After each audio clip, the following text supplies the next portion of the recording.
Hello mga kamat, mag-aral ulit tayo ng ating panibagong lesson, ang multiplication. Pero this time, ang multiplication natin is by 11. So makikita ninyo, puro 11 yan. Lahat yan nakamultiply by 11. At sasagutan lang natin sa pinakamabilis na paraan. So ang magmamath hack tayo ngayon. Saka ako na ituturo yung long form ng pagsusolve ng problem na ito. So ang tawag nga pala sa mga nasa unahan na yan, ayan, ang tawag po dyan ay mga multiplier. At yung mga 11 yan, mga 11, ang tawag dyan ay multiplicand. At yung mga blanco na yan, nasasagutan natin, ang tawag dyan sa mga sagot natin mamaya ay mga product. So, ito, technique lang natin sa pagsagot dito para mabilis lang, ha? Technique lang muna tayo, ha? Okay, so start na tayo. Ganito lang po ang gagawin. Pag yung mga yan ang nakamultiply sa 11, ganito lang po. So, kopyahin lang natin si 5. Ayan, kopyahin natin si 5. Pagplasin natin, 4 plus 5 is 9.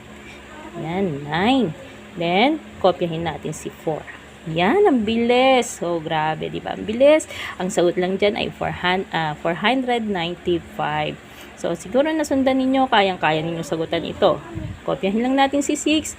Pagplasin natin yan, 3 plus 6 is 9. And, kopyahin lang natin si 3. O, ang bilis. Yan. Kopyahin natin si 2. 9 plus 2 ay 11.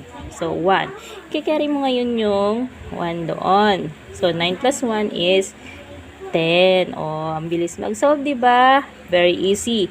O, ito naman, 73 times 11. Kopyahin si 3. 7 plus 3 is 10. Yan, i-carry mo yung 1 doon. 7 plus 1 is 8.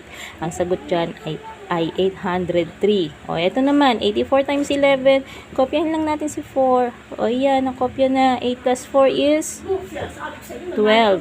2, carry 1. 8 plus 1 is 9. Ayan, ang sagot ay 924. Ayan, ma'am, paano ito? Mas malaki yung mga numbers. 458 times 11, paano po ang gagawin natin dyan? So, ayan, technique lang ulit. Kaya gaya ng ginawa natin sa una. So, 8, kopyahin mo yung 8.